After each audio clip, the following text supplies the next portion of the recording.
মাননীয় প্রধানমন্ত্রী উদ্বোধনী অনুষ্ঠানে বলেছিলেন আমাদের এই নতুন কুড়ির আইডিয়াটা এসেছিল প্রায় দীর্ঘ 4 বছর আগে, যখন আমি মাননীয় প্রধানমন্ত্রী সহ আমাদের ডাক্তার জোবায়দা রহমান সহ আমাদের আরও অনেকেই সেখানে উপস্থিত ছিলেন। আমাদের এই নতুন কুড়ির আইডিয়াটা এসেছিল সেই 80-র দশকে। আপনারা যারা মনে আছে এখনও আমাদের শহীদ রাষ্ট্রপতি জিয়াউর রহমান এবং আমাদের দেশনেত্রী বেগম খালেদা জিয়া, তিনি যেভাবে সাংস্কৃতিক অঙ্গনে নতুন কুড়ির আবির্ভাবের মাধ্যমে নতুন কুড়িকে ভবিষ্যৎ একটি নতুন কুড়ি থেকে কিভাবে ফুল পরিপূর্ণভাবে ফুটে সেই ফুলকে ফোটানোর যে দায়িত্ব, যে প্রজ্ঞা তিনি হাতে নিয়েছিলেন, তারই ধারাবাহিকতায় আজকে আমাদের বর্তমান সরকারের মাননীয় প্রধানমন্ত্রী আমাদের যোগ্য নেতৃত্ব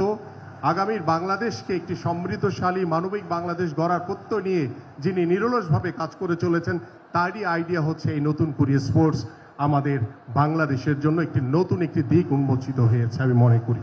প্রিয় উপস্থিতি, আমরা প্রথমত বাংলাদেশে এই প্রথম খেলোয়াড়দেরকে পেশাদারিত্বর আওতায় পেশাগত স্বীকৃতি বাবদ আমরা ইতিমধ্যে পেশাগত স্বীকৃতি বাবদ ক্রিয়া ভাতা 300 জন খেলোয়াড়কে ইতিমধ্যে আমরা প্রদান কার্যক্রম প্রায় দীর্ঘ 4 মাস ধরে আমরা শুরু করেছি। পাশাপাশি আমরা আগামীতে আরও 200 জন ক্রীড়াবিদকে আমরা এখানে ইনক্লুডিং করে 500 জন ক্রীড়াবিদকে আমরা বেতন কাঠামোর আওতায় ক্রিয়া ভাতা প্রদান এবং ক্রিয়া কার্ড প্রদান কার্যক্রম আমাদের চলমান থাকবে এবং এর মধ্য দিয়ে আমরা চাই যে খেলোয়াড়দের যে পেশাদারিত্বর যে মনোভাব সেটা যাতে আমরা প্রতিষ্ঠিত করতে পারি। পাশাপাশি আপনারা সবাই জানেন যে আমাদের নতুন করে স্পোর্টস আজকে প্রথম আসরের শেষ দিন,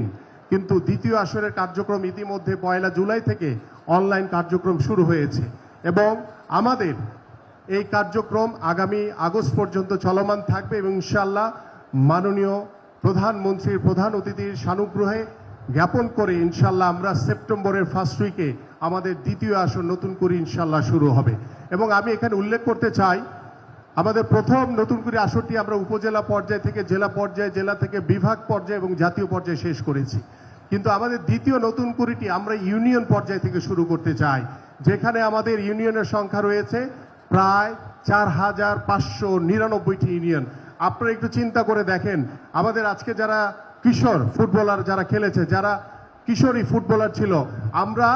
4599টি ইউনিয়নে এইভাবে ফুটবল টিম হবে, ছেলেদের মেয়েদের এভাবে ফুটবল টিম হবে। ঠিক এইভাবে আমরা 8টি ইভেন্ট আমাদের প্রথম আসরে ছিল,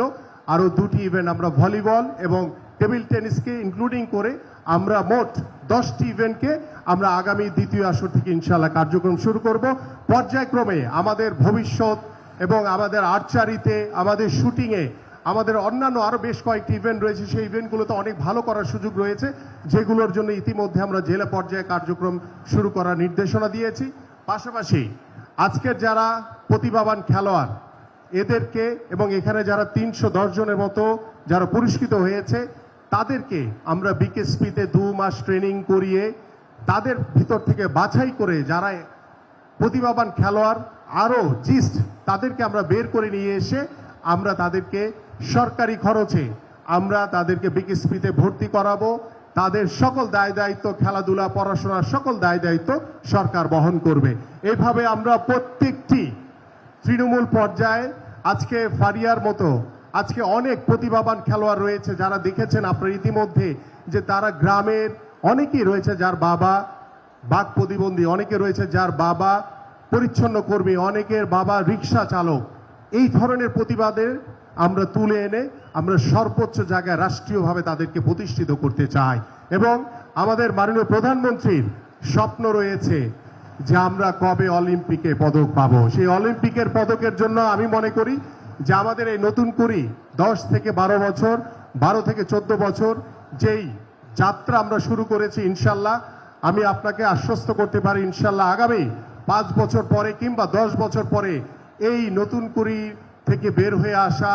বিভিন্ন ইভেন্টের অনেকেই অলিম্পিকের মতো সর্বোচ্চ আসরে ইনশাল্লাহ অংশগ্রহণ করবে এবং তার মধ্য দিয়ে আমরা আশা করি যে আমাদের যে স্বপ্ন, আমাদের যে লক্ষ্য এবং বর্তমান সরকার যেভাবে দল মত নির্বিশেষে আমরা সবাইকে একত্রিত করে আমরা খেলাধুলাকে সর্বোচ্চ গুরুত্ব দিয়ে আমরা চাই একটি সুস্থ জাতি গড়ে তুলতে।